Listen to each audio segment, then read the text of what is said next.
ito lang, input. Magandang input ito.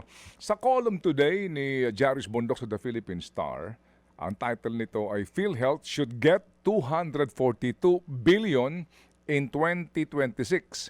But Marcos, DBM allot only 1/5.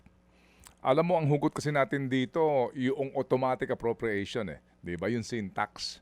No, automatic yan eh. Ito nga yung special ito na batas kung saan taon-taon meron na talaga makukuhang share based on the sin taxes ang PhilHealth bilang subsidy.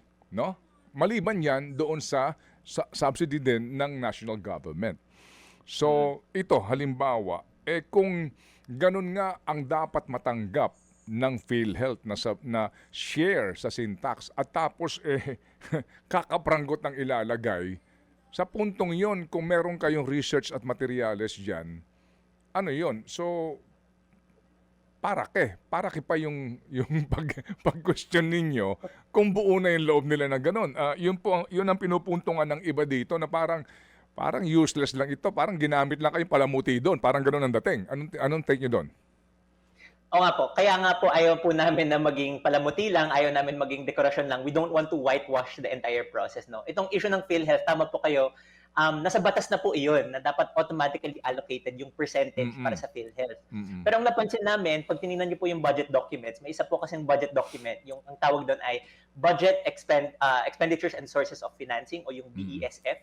Nandun nakalagay yung itemized na automatic appropriations, yung mga earmarking. Napansin po namin for the longest time, wala po dun yung earmarking ng syntax, yung sa PhilHealth, no?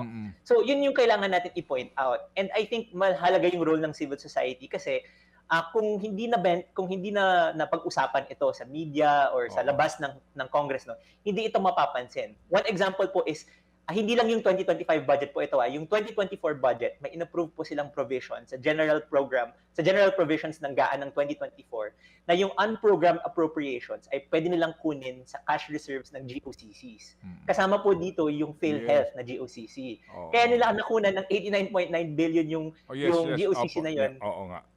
That's an issue, pati nga PDIC na kunan nila, di ba? Yes, correct po. Okay, sige. So, ilan ba kayo sa inyong miyembro sa dami ng inyong dapat nabusisiin dito? And where do you get your finances? So ano po, sa ngayon po we're representing 20 different organizations po, different sectors, and different individuals po, no. And mostly volunteer work po ito talaga. So hindi po kami sumusweldo, hindi po ako sumusweldo dito. This is really a passion project na we really want to make the budget something that is reflective of the people's needs, reflective and responsive of the people's needs po.